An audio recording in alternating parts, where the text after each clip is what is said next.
40,000 years ago, you could have walked across what is now Europe and Asia and met at least 4 other species of human. Not ancestors, not distant cousins from a million years ago, contemporaries.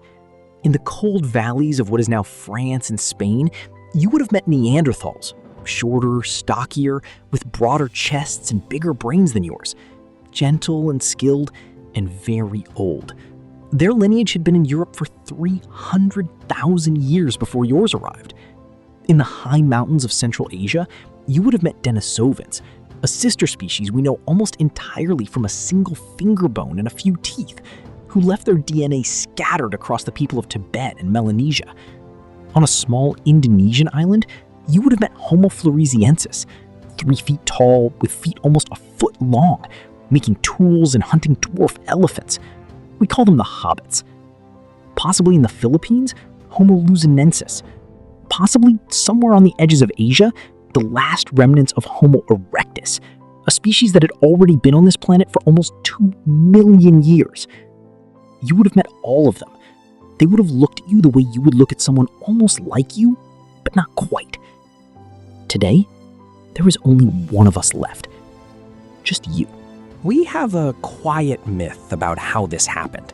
We assume that early modern humans were better, smarter, stronger, more inventive, and that we outcompeted everyone else into extinction in a kind of slow species-level war.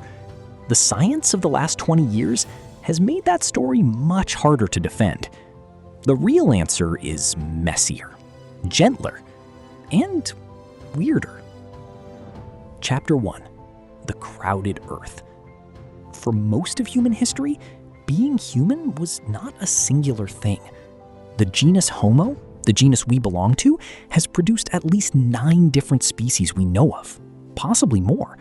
For roughly 2 million years, the Earth was a planet of many kinds of human, walking past each other in the same forests and along the same coasts. Neanderthals had brains as big as ours. They buried their dead. They made jewelry from feathers and shells. Recent dating suggests they may have made cave paintings older than any sapiens painting ever found. Denisovans, who we barely know, contributed a high-altitude gene to modern Tibetans that lets them live above 13,000 feet without altitude sickness, a gift from a species that has not existed in 30,000 years. Homo floresiensis survived on their island for almost 1 million years, making stone tools and butchering elephants, completely separate from the human story everyone else was telling. These were not failed drafts. They were not less than versions of us. They were full, intelligent, capable members of our genus, doing what they had always done. And then, sometime in the last 50,000 years, one by one, all of them stopped existing. Chapter 2. The mystery with no single answer. Here is what is honest about the science. There is no single accepted explanation. The leading hypotheses are these. Demographic pressure. Homo sapiens, by the time we left Africa around 60,000–70,000 years ago, may have had slightly larger groups, slightly higher birth rates, and slightly more interconnected networks. The anthropologist Joseph Henrich argues that what mattered most was not individual intelligence, but the size of the network in which knowledge accumulated. A Neanderthal band of 20 might invent a brilliant new tool, but lose it when half of them died in a bad winter. A sapiens band connected to 20 other bands could remember climate. The late Pleistocene was a violent climatic period, rapid swings between cold and warm in a span of decades called Heinrich events. Neanderthals were superbly adapted to cold. Their bodies, their limbs, their tools were tuned for the ice. When the climate started oscillating wildly, the adaptation that had made them lords of the European winter became a liability, specialization. Neanderthals seem to have hunted primarily large game, mammoths, bison, woolly rhinoceros, at close range. Sapiens, by the time we arrived, had longer-range projectile weapons, broader diets, and the ability to live on fish, small game, and plants when the big animals were scarce. None of these alone is sufficient. Together, they probably stacked. But here is the part that almost everyone gets wrong. It wasn't a war. Almost nobody thinks Homo sapiens marched across Eurasia killing Neanderthals in fights. There's very little evidence of organized violence between species. The disappearance happened over many thousands of years, in small bands, quietly failing to have enough children, while a slightly different kind of human kept arriving at the edge of their forest, building campfires, and outliving them by demographics alone. Chapter 3.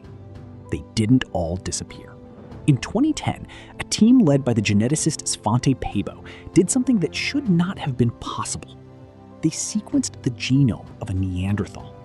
From a 40,000-year-old fragment of bone, they compared it to living humans. And then they did something that won the Nobel Prize in 2022.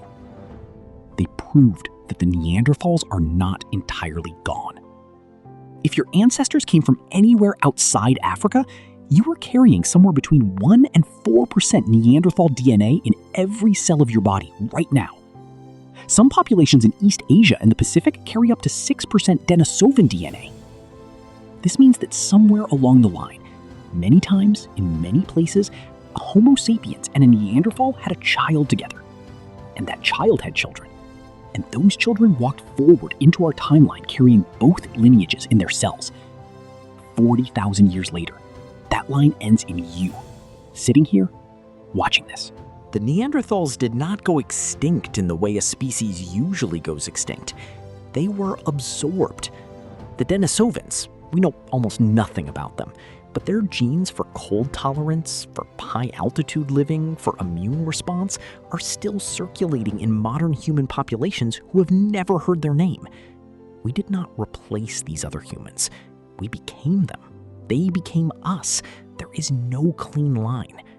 You are not the descendant of the survivor of an ancient war. You are the descendant of the merging. There is a strange tenderness in this story if you let yourself feel it. Somewhere 40,000 years ago, on the edge of a forest in what is now southern France, a Neanderthal woman who had lived her whole life in a small band met a slightly different kind of human. Taller, lighter-boned, speaking a language she had to learn, and decided, for reasons we will never know, to have a child with him. That child grew up. That child had children of their own. And every generation since has carried that decision forward by an unbroken chain of bodies into the body sitting here right now. You are not the lone survivor of a species that won. You are the soft, late result of every quiet merging that ever happened on the edges of those old forests. The Neanderthal who first noticed the firelight on the other side of the valley. The Denisovan who climbed down from the mountains. The mother who chose in the cold to love something not quite like herself. There used to be more than one of us. There still is. In you. I'm Kyurio, and I'll continue to show up on your feed twice every week to tell you about more such mysteries and histories of the world. See you in the next video.